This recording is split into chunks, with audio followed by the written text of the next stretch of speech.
이건숙 소설가의 단편소설 무거운 바위. 나는 항상 자정이 넘어야 집에 돌아온다. 현관문을 열고 깜깜한 공간을 더듬거려 형광등을 켜면 수십 마리 귀뚜라미들이 후다닥 여기저기로 튀면서 감쪽같이 숨어버린다. 내 행복했던 시절, 귀뚜라미는 서러운 기운이 서린 그리움에 곁들여 아름다운 시감을 안겨주었던 곤충이다. 둥근 달이 중천에 떠있고 풀밭 예서제서 울어대는 귀뚜리 울음소리는 오수수한 추위 탓인지 눈까지 시렸다. 레이저 광선처럼 푸르스름한 달빛을 듬뿍 품어안은 사냐와 조화를 이룬 저들의 울음소리는 스산한 달밤에 너무 황홀했었다. 만화경 속에서 보이는 신비스러운 산과 벌판에 고인 오싹한 밤 기운이 어깨 밑으로 파고들면 나는 막연한 슬픔과 유상한 행복감에 젖어 몸을 웅숭그리곤 했었다.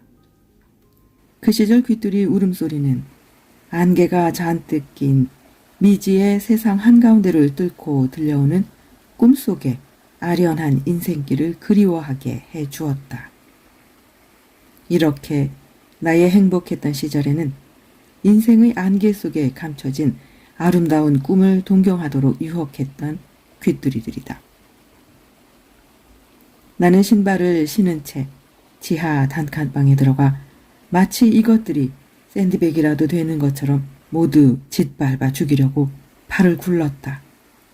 번개처럼 그들은 사방으로 숨어들어 단 한 마리도 죽일 수가 없었다. 귀뚜리는 풀밭이나 정원에서 사는 곤충인 줄 알았는데 어째서 내 지하방까지 들어와 우는지 이유를 알 수가 없다.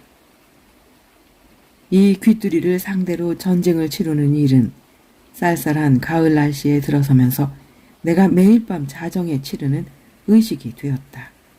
그놈들 중 한 마리라도 내 발밑에서 밟혀 죽으면 철천지 원수의 손가락 한 마디를 잘라낸 듯 조금은 마음이 후련해지기 때문이다.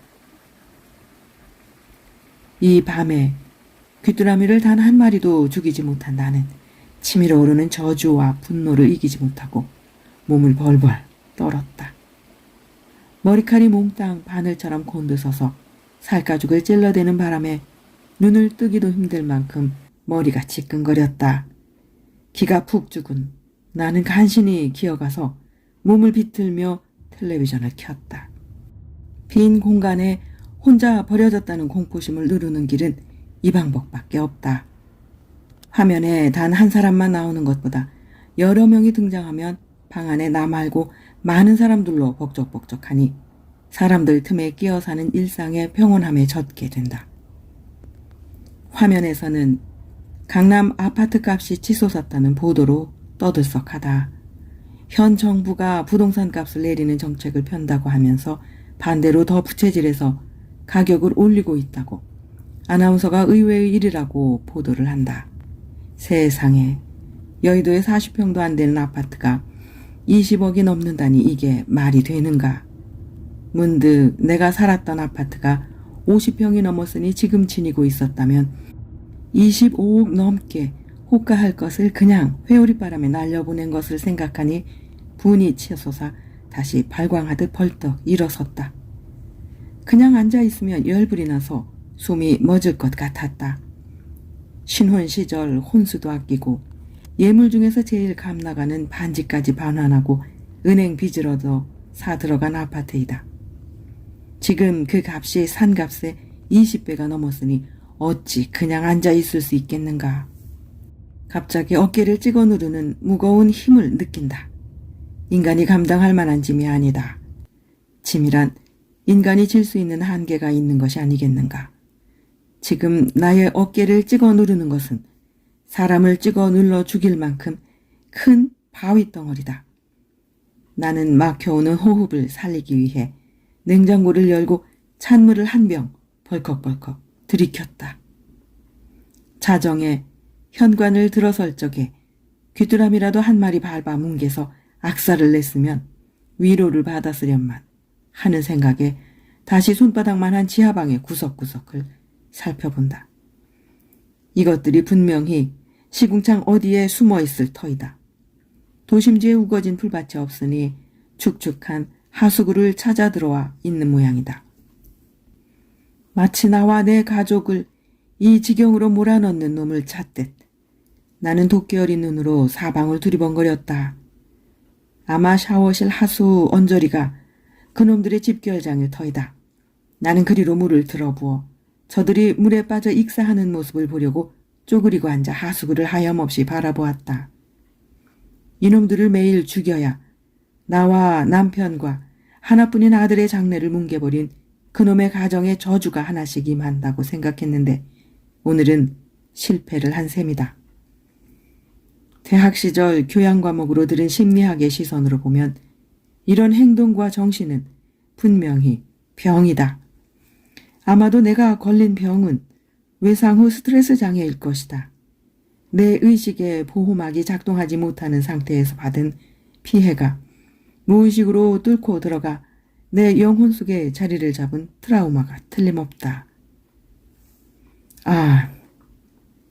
나는 지금 병들어 앓고 있다는 걸 감지하지만 현재의 자리에서 과거의 아픈 상처를 어떻게 치유할지 막막했다.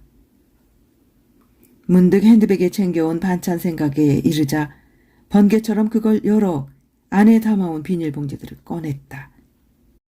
24시간 여는 편의점에서 알바하는 아들이 돌아오면 먹일 음식이다. 한식 전문 주방에서 내가 일을 하고 있으니 이런 일도 가능하다. 주로 손님상에서 나오는 생선 조림 토막이나 멸치 조림이 줄을 이룬다. 김치도 어느 때는 가져와서 찌개를 끓이고 다른 반찬들은 한 번씩 끓여서 병균을 죽여 아들 밥상을 차려준다. 밤새 일하고 아침에 들어와 자기 전에 언제나 아들은 빈 배를 채우려고 아침상을 개걸스럽게 기다린다. 다음 날이면 입대할 아들이 너무 안쓰러워 얼굴을 마주하기도 힘들다. 하나뿐인 자식을 대학도 보내지 못하고 남편이 대출받은 부채로 이 고생이다. 어미와 함께 부채를 갚느라고 허덕이는 아들을 볼 적마다 남편을 따라 함께 죽지 못한 일이 서글프다. 그러니 매일 의식을 치르듯 귀뚜라미라도 죽여 이 일의 근본 원인을 제공한 자의 가정을 발로 짓밟아야 한다. 그래야만 숨통이 트인다. 대강 씻고 나와 화면을 보니 잘 사는 사람들의 화려한 집안 풍경이 총천연색으로 펼쳐진다. 마치 서양 배우들이나 살 것 같은 초호합한 거실이며 눈요기 하기엔 자극이 너무 강한 가구들이 눈부시게 현란해서 주눅이 든다. 저렇게 사는 인생도 있는데 나는 어쩌다가 이 꼴이 되었단 말인가. 그래도 젊은 시절 좋은 대학 상과를 나온 엘리트 남편은 승승장구하여 은행 지점장까지 올라가서 그런 데를 행복했었는데 말이다. 나도 명문대학 졸업 즈음 남편을 만나 결혼하여 사회생활이나 돈 버는 일엔 거의 백지에 가까웠으니 이런 황당한 일을 당하여 대책을 세울 능력도 없었다. 남편이라도 곁에 살아있으면 그의 가슴페기에 껌딱지처럼 착 달라붙어 살 수 있었을 터이다. 문득 남편이 당한 사고 현장과 임종자리가 떠올랐다. 갑자기 무너져 내린 집안을 수습하기 위해 우선 빨간 딱지 붙은 가재도굴은 물론 지질구레한 짐들도 몽땅 포기하고 식구들만 데리고 빈촌에 싸구려 사글세빵을 얻어 이사를 한 다음 날 남편은 나를 데리고 새벽기도에 나가겠다고 보챘다. 그간 안 나가던 새벽기도를 왜 갑자기 가려고 해요? 그래도 명색이 안수집사인데 새벽마다 피곤하다 바쁘다 핑계대고 나가지 않아 하나님이 노하신 거야. 그렇지 않고야 어떻게 내게 이런 일이 일어날 수 있어. 어쩔 수 없이 벼랑에 섰으니 하나님과 타협해야겠어. 온 가족이 벼릇길에 내몰린 위험한 상황이다. 원수들의 손에 밀쳐 떨어지면서 마지막 붙잡을 것이 하나님뿐이라는 절박함에 사로잡힌 남편은 아직도 삶의 혼돈 속에서 어지럼증을 가누지 못하고 자동차 열쇠를 든 손을 부들부들 떨고 있었다. 마치 대통에 맞은 병아리 몰골이었다. 나는 이런 남편의 손을 흘끔 보고는 말없이 그를 따라 나섰다. 새벽이라 아직 사람들도 깨어나질 않아 골목은 비어 있었다. 빈촌의 좁은 골목길을 빠져나온 자가용은 큰 길에서 좌회전하여 교회로 가야 했다. 남편은 예배 시간에 쫓기고 바위에 짓눌린 듯한 충격으로 안정되질 않은 정신상태에서 핸들을 잡은 탓인지 오른쪽으로 급속도로 달려오는 차를 보지 못하고 급하게 회전하다가 직진하는 트럭과 충돌했다. 트럭이 내가 앉은 좌석의 문으로 파고드는 순간 남편은 핸들을 놓고 나를 순간적으로 끌어잡아 당겨 안았다. 정신을 차리고 보니 나는 타박상만 조금 당했으나 남편은 핸들을 잡지 않고 나를 안아 보호하는 바람에 전신을 심하게 부딪히고 머리를 다쳐 피를 줄줄 흘리고 있었다. 사고 현장을 감식한 분들의 말로는 분명 옆에 앉은 내가 죽어야 되는 사고인데 옆 사람을 구하려고 핸들을 놓는 바람에 운전자가 다친 사건이라고 했다. 그렇게 남편은 중환자실에서 사흘 만에 깨어났다. 일주일간 투병했으나 심장과 대장을 심하게 다친 탓인지 결국 생급스러운 임종자리를 맞아 괴로운 표정을 감추지 못하고 나를 뚫어지게 쳐다보았다. 당신이 살지 왜 나를 살렸어요? 순간적으로 당신을 살려야 한다는 생각밖에 없었어. 나 당신 없으면 못 살아요. 당신 절대로 죽으면 안 돼요. 아직 어린 인철이와 나를 위해 어떻게든 살아야 해요. 쇠미한 눈에 눈물이 그득 고이면서 그는 중얼댔다. 아이고, 괴로워. 내가 당신과 어린 아들을 두고 떠날 수가 없네. 당신은 세상 물정을 너무 모르는데 어쩌지. 이렇게 내가 눈을 감을 수가 없어. 남편의 임종자리가 떠오르자 나는 속이 타들어가는 감정을 주체할 수 없어 몸부림쳤다. 언제나 의도하지 않게 침습적으로 고통스러운 이런 현장이 자꾸 떠오른다. 20년이 지난 지금까지 조금도 그때의 억장 무너지던 감정을 사귀지 못하고 몸을 비틀었다. 다행히 내 울음소리가 텔레비전 소리에 묻혀 밖에까지 잘 들리지 않는 것이 위로가 되었다. 이렇게 남편은 모든 빚더미와 가정의 의무를 포기하고 떠나버렸고 산만큼 커다란 바위가 나의 전신을 찍어 눌러 밑에 깔린 영육간의 아픔은 다시 일어설 수도 없을 지경이다. 징그러운 이런 아픔과 괴로움에 무거운 바위를 내 가정에 안겨준 원수에 대한 저주와 미움, 원망이 남편이 내게 떠맡기고 간 부채보다 더 무거웠다. 내가 할 일은 그놈을 찾아 원수를 갚아야 남편의 영혼도 편해지고 나도 빼앗긴 돈을 찾아 살 수가 있을 터이다. 지금도 그 시절을 떠올리면 정말 악몽이다.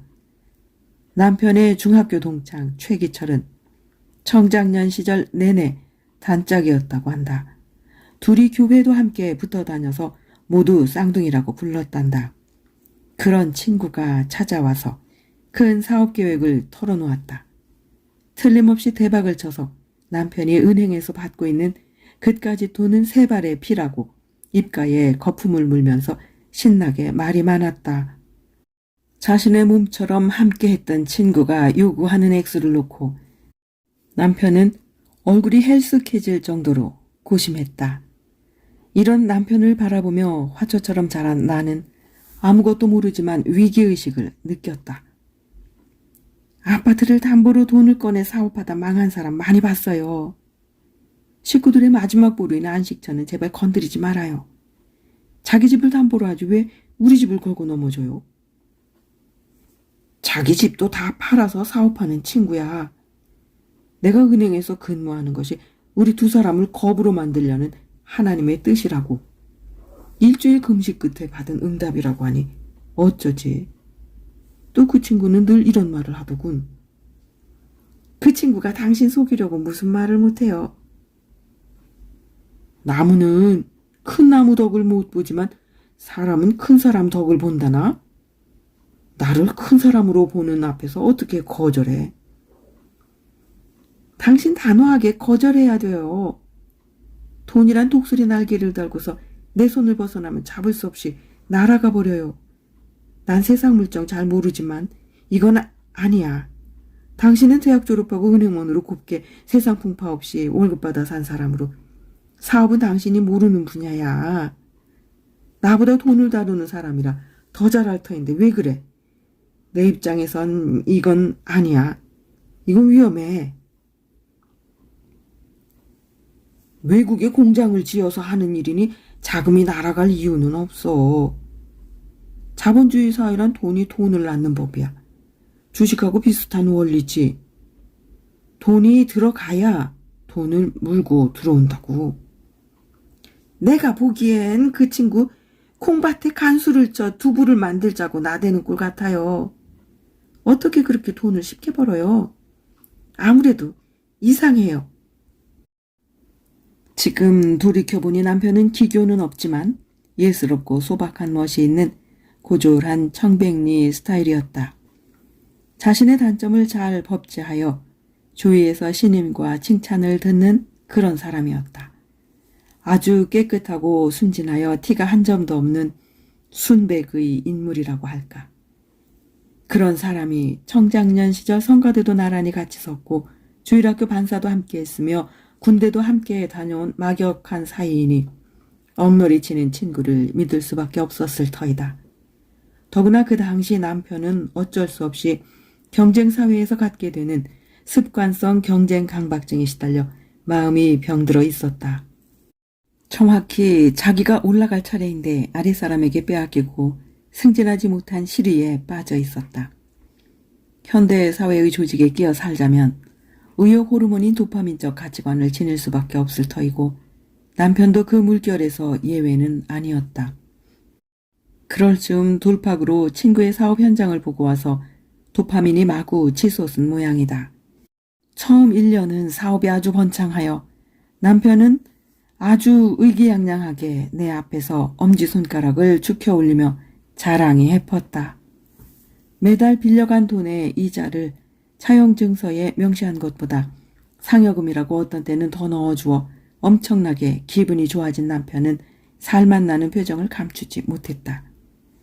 친구 최기철이 주로 베트남으로 가더니 이제는 시장을 확장한다고 미얀마까지 길을 뜨고 있다고 했다. 그 친구의 사업 확장을 위해 남편은 감당하기 힘들 만큼 많은 돈을 대출받아 주었다. 그러던 어느 날 최기철이라는 친구는 바람처럼 사라져버렸다. 당신 차용증서는 받았어요? 나 돈을 다루는 은행원이야. 아무리 친구지만 차용증서에 공증까지 받아놨으니 괜찮을 거야. 남편은 허탈하게 살던 아파트는 물론 은행 빚만 떠안고 버려진 셈이다. 친구의 흔적을 찾아 베트남이니 미얀마니 심지어 동남아 자잘한 나라까지 다 돌아다녔으나 찾을 수가 없었다. 심지어 가족까지 몽땅 데리고 지구 위의 어느 나라로 탈출했는지 감쪽같이 사라져버렸다. 변제 기일을 명확히 차용증서에 기재했지만 채무자가 증발해버렸으니 찾을 길이 없네. 남편은 친구의 배신을 원망하기에 앞서 자신의 가족을 거지로 몰고 가는 현실에 당황했다. 물론 아내인 내게 말은 안 했지만 친구의 배신이 가장 힘들어서 일생이 무너져 내리는 충격을 받았을 것이다. 딱 1년만 그 돈을 쓰고 바로 돌려준다는 조건을 너무 쉽게 생각한 것이 잘못이었다. 하긴 친구를 따라 현지까지 가서 보고 와 믿을만하니 남편은 손을 내밀어 잡아주었을 것이다. 어렵지 않게 잘 살던 친정도 아버지 사업에 부도가 나서 조금도 내게 도움을 줄 수 없었다. 굶어 죽을 수는 없어서 겨우 식당 주방에 설거지를 하면서 입에 풀칠을 하기 시작하여 어연 20년이 흘렀다. 처음 몇 년간 내 나름대로 그를 찾아 미친 듯이 헤맸지만 그는 그야말로 수증기처럼 증발해버려 찾을 수가 없었다. 그 상황에서 내가 할 수 있는 일은 그 가정을 향해 귀뚜라미를 발로 으깨 죽이면서 저주를 하는 일뿐이었다. 가을이 깊어 귀뚜라미가 사라지면 한겨울에는 하루에 1000번씩 최기철이란 이름을 불러가면서 저주하는 일이 내 일과였다. 설거지를 하면서도 심지어 음식을 먹을 적이나 화장실에 들어가서도 진언이라도 외우듯 나는 그와 그의 가정을 향해 주술사처럼 저주의 주술을 퍼부어서 나와 함께 앉아 식사를 하는 사람이나 어쩌다 스치는 사람들은 내가 살짝 정신이 돈 여자로 생각하는 듯했다. 자꾸 혼자 뭐라고 시부렁거리며 중얼대니 말이다. 그것도 언제나 정신을 온통 집중하여 중얼중얼 주문을 외우듯 입술을 달싹이며 도끼 어린 눈을 번득이니 사람들은 내 근처에 오기도 꺼려했다. 자정에 혼자 귀뚜라미를 죽이는 의식을 치르고 식당에서 땀으로 더러워진 옷을 벗어 세탁기에 넣고 막 샤워를 하려는 찰나 전화벨이 방정맞게 울렸다. 내게 전화를 할 사람이 없는 시간대이지만 혹시 아들인가 해서 핸드폰을 받았다. 전화를 받으면서 나는 벌거벗은 몸으로 어서 통화를 끝내려고 서둘렀다. 그래, 아들! 조심해서 일하고 아침에 보자. 오늘은 너 주려고 갈비를 준비했다. 이 밥하고 미역국을 끓여주마. 오늘이 네 생일인 거 엄마가 기억하고 있어. 아들이 고맙다고 말하기를 잠시 기다려도 전화기 저쪽은 무음이다. 이거 잘못 걸려온 전화구나 하면서 나는 핸드폰을 끄고 다시 샤워를 하러 화장실로 들어가는 찰나 다시 핸드폰이 울렸다. 받지를 않았다. 보나마나 잘못 걸려온 전화가 틀림없었다.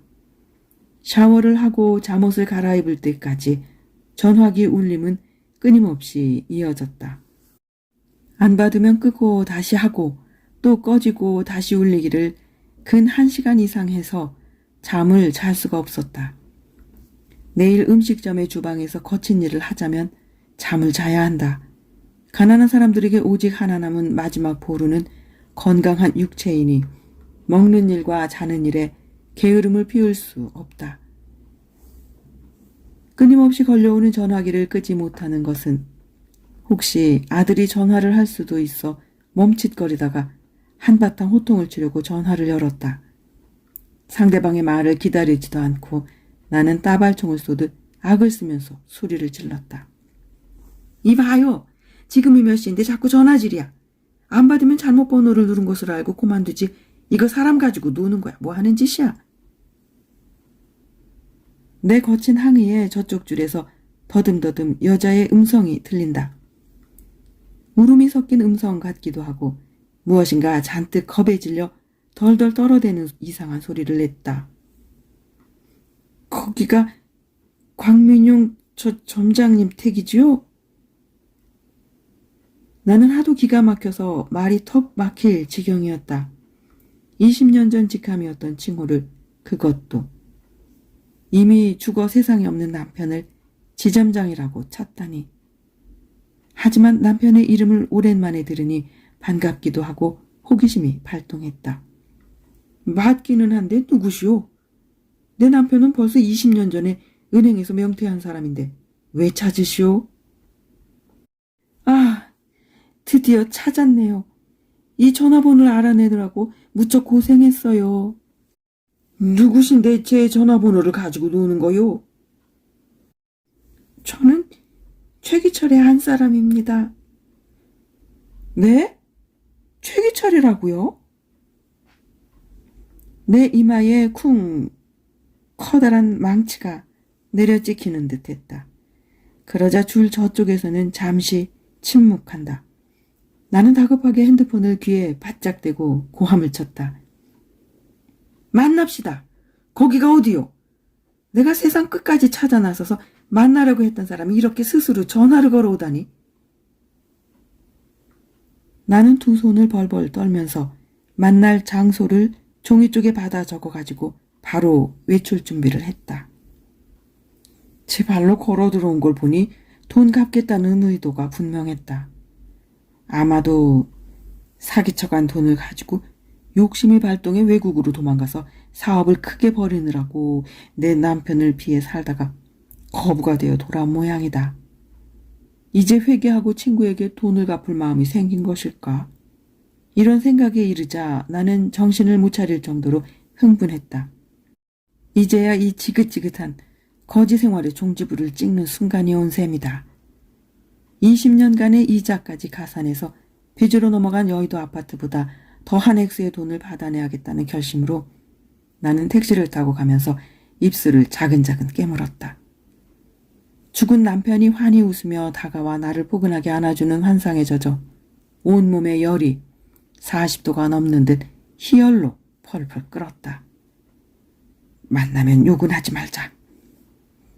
그렇게 한다고 죽은 남편이 돌아올 것도 아니고 이미 고생은 지나갔는데 그걸 거론할 필요도 없다. 돈만 받으면 다 해결되는 일이다. 지나간 일은 이미 마른 땅바닥에 엎질러진 물이다. 더 이상 말해야 시간 낭비이고 상처에 소금을 뿌리는 격이 될 것이다. 결기 묻은 목소리로 지혜롭게 대응하자. 아주 평온한 마음으로 담담하게 대하자. 나는 받은 돈을 가지고 어떻게 할지 이런저런 궁리를 했다.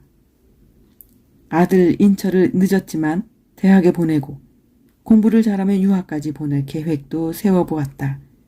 집은 아담한 25평짜리 아파트로 도심지가 아닌 곳에 사고 남은 돈은 은행에 넣고 20년간 지치고 병든 심신을 회복하도록 몇 년간 푹 쉴 계획도 세웠다.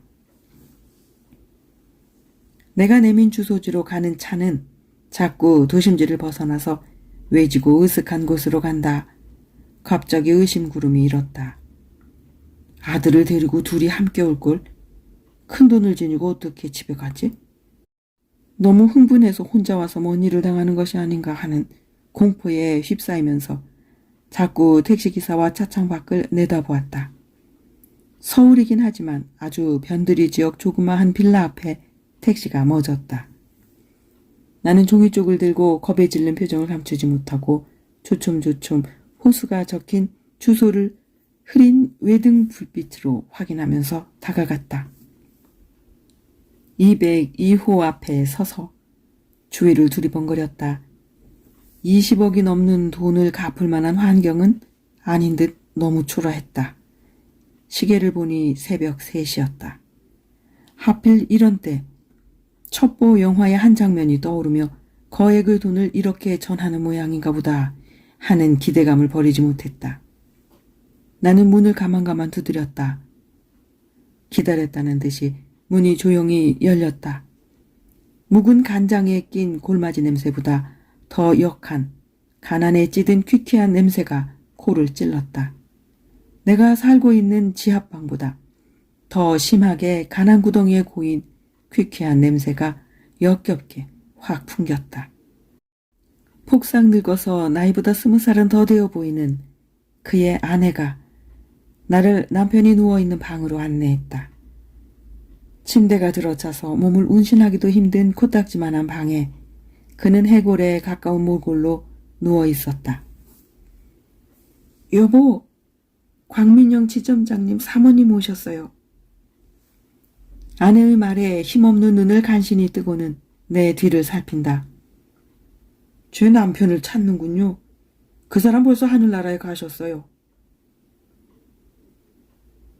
나의 남편이 이 세상 사람이 아니란 말이 전달되었는지 그의 눈꼬리를 타고 눈물이 줄줄 흘러내린다. 내가 저주받을 욕심에 빠져서 고만 나중 성공하여 민용의 돈을 갚으려고 했는데 아무것도 이룬 것 없이 죽게 되었네요. 이렇게 하려고 한 건 아닌데 어쩌다 이렇게 민용이가 금수저 입에 물고 태어난 것을 늘 부러워하고 시기하다가 이렇게 정말 이렇게 될 줄 몰랐네요. 남편의 친구 최기철은 기어들어가는 목소리로, 거짓이 아닌 진심 어린 목소리로 자신의 속내를 또박또박 뱉어냈다. 의사 말로는 오늘 밤 넘기기 힘들다고 했어요.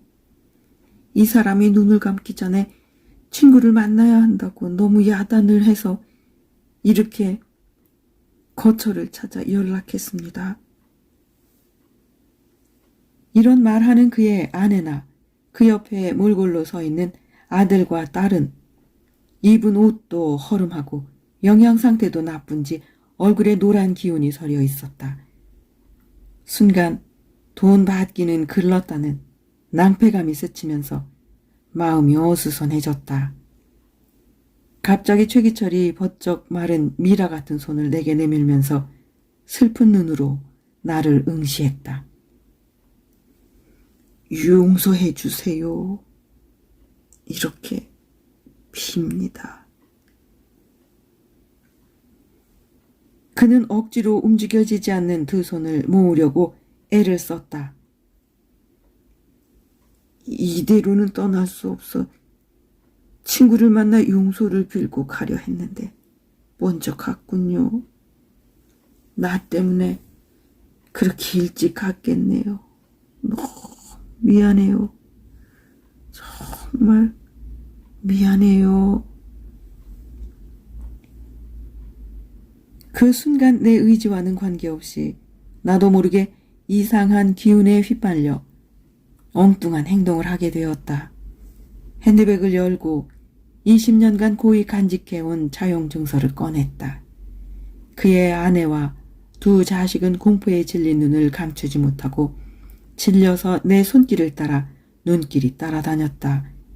그 가정의 입장에서는 벌써 일찍 귀국했어야 하는데 친구한테 지은 부채 때문에 오지도 못하고 남의 땅에서 고생하다가 어쩔 수 없이 막판에 귀국하게 만든 사연이 깃든 피하고 싶은 빈무더기 증서였다. 여기 당신네가 진 모든 빚을 제가 모두 받았다고 쓸 터이니 이 밑에 사인을 하세요. 이제 당신들은 채무자가 아닙니다. 모든 빚은 다 갚았습니다. 내 입에서 나도 모르는 말이 술술 풀려나왔다. 내가 하는 말이 절대 아니고 어떤 큰 힘이 이렇게 나를 몰고 가고 있어 거역할 수 없었다. 내 이런 행동과 말에 그의 아내가 방바닥에 털썩 주저앉아 오열했고 딸과 아들도 내 발 앞에 무릎을 꿇고 앉아 흐느꼈다. 이런 상황을 지켜보면서 최기철은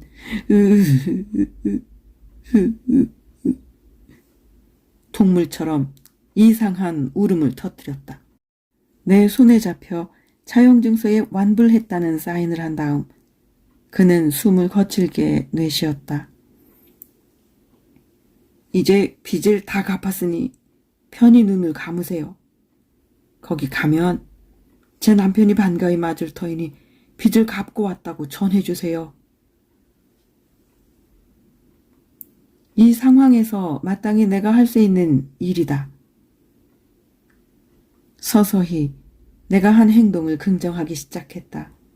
오히려 도와주어야 할 그들의 처지에 빚을 갚으라는 말은 바다에서 바늘을 찾듯이 불가능한 일이었다. 내게 순간적이고 돌발적인 이런 지혜를 준 힘은 나도 모르겠다. 마치 미리 준비된 일처럼 나는 이 엄청난 거룩한 의식을 치르고 모든 일의 마무리를 뜻하는 방점을 찍었다. 내가 늘 지니고 다니는 작은 성경 찬송을 핸드백에서 꺼내 임종 예배를 인도하기 시작했다. 어디서 그런 힘이 나는지 나는 마치 여전도사나 목사가 된 듯 하늘 가는 밝은 길이 내 앞에 있으니 란 찬송을 선창하자 누운 환자도 계속 흐느끼면서 입을 달싹거리며 따라 불렀다. 남편과 그는 젊은 시절 교회학교에서 배우고 반사로 봉사하고 성가대에 섰고 선교 여행도 같이 다녔으니 마땅히 예배를 드리면서 임종해야 되는 것이 아니겠는가. 나는 끝까지 예배를 인도하고 주기도로 끝을 맺고 그 집을 나왔다. 내 뒤에서 그의 아내와 아들이 마치 최면제라도 맞은 듯 멍하니 취한 상태에서 내게 인사를 하러 비질비질 문 앞까지 따라 나왔다. 갑자기 안에서 딸아이의 비명이 들렸다. 아버지가 숨을 안 쉬어요. 빨리빨리 와봐요. 저들이 우르르 나를 배웅하다가 안으로 들어가더니 이내 애달프게 울어대는 소리가 새어나왔다. 나는 그들을 뒤로 하고 빌라를 벗어났다. 아직 어둑 새벽 잠깐 사이 해가 찬란하게 떠오르고 있었다. 내가 여직 봐온 해 중에서 가장 신비로운 태양이었다. 작은 숲을 끼고 야트막한 구릉을 넘어가야 버스 정류장이 나올 것이다. 늦가을 맞은 숲은 물든 나뭇잎들이 보석처럼 아침 이슬에 젖어 반짝였다. 도심지에서 떨어진 곳이라 밤새 떨어진 낙엽이 발밑에 융단처럼 깔려 있었다. 가을은 나뭇잎으로 인해 화려하다. 저들도 인간들처럼 떨어지자마자 말라 비틀어져 쓸모없이 되거나 보기 싫은 빛깔로 변해 나뒹굴기도 한다.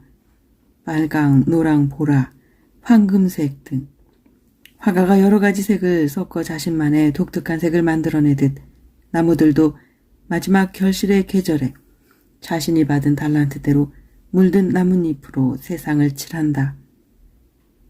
나는 평안해지면서 가벼워진 몸과 마음을 신기하게 여기면서 생전 처음 낙엽의 모양이 눈에 들어왔다. 크기도 다양하고 빛도 다양했다. 어떤 나뭇잎은 벙어리 장갑처럼 생겼고 어떤 것은 가장자리가 톱니처럼 날카롭기도 했다. 길쭉하여 순한 성품의 사람처럼 매끈한 것도 있고 성깔을 부리는 칼날처럼 생긴 낙엽도 눈에 들어왔다. 은행잎은 모두 노란색을 띠고 부채꼴이다. 별 모양의 단풍잎은 똑같은 질감 없이 다양하고 어떤 잎은 물음표처럼 허리를 휘고 말라있기도 했다. 튤립 모양의 포플러 잎도 이 나이에 눈에 들어왔다. 아, 인간도 나뭇잎처럼 다양하구나. 정말 형형색색으로 하나님은 만물을 모두 개성 있게 만들었다니까. 내가 텔레비전에 나오는 사람들처럼 화려하게 살 필요도 없다. 내게 부여되어진 환경에서 사랑하며 편안히 살다 모두가 죽는 그 길로 가면 되는 것이다. 인생길이 환하게 앞에 펼쳐졌다. 내가 걷는 길은 앞으로 평탄할 것이란 확신이 임했다. 내가 이렇게 순간적으로 한 행동은 내심 슬그머니 죄책감이 들었기 때문이다.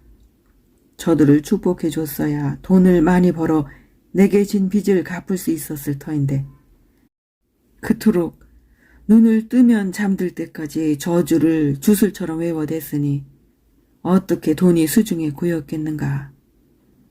왜 하나님은 내 저주의 기도를 들어주신 것일까? 정말 내가 한 일은 잘한 일이 아니다. 용서받을 일이 정말 아니다. 난 참 지혜롭게 행동했어. 나 잘한 거야. 난 정말 똑똑한 여자야. 여보, 나 잘했지?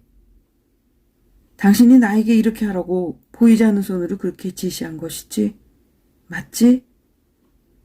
여보, 고마워요. 내가 질 수 있는 짐이 아니고 거의 죽을 지경으로 찍어 누르던 무거운 바위를 내려놓으니 어깨가 가뿐했다. 나는 천천히 사람들의 소리로 살아나는 도시를 향해 깊은 숨을 내쉬면서 평안히 임한 눈으로 사방을 둘러보고 걸으면서 뿌연 안개 속에 출렁이는 도시를 향해 이렇게 말문을 텄다. 나의 인생길에 이렇게 방점을 찍고 나니 인생이란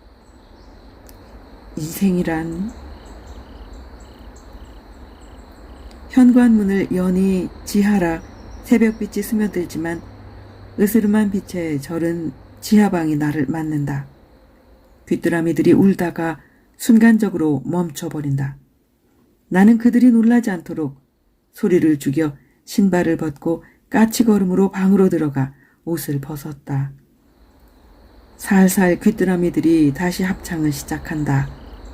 나는 그 소리에 미소를 머금고 침대 위에 누워 저들의 가난구덩이 삶을 떠올렸다. 저들은 나보다 더한 지옥에서 살았구나. 이제 그 가정이 불구덩이 지옥을 빠져나와 천국으로 향하고 있어. 잘했다. 너 참 잘했어.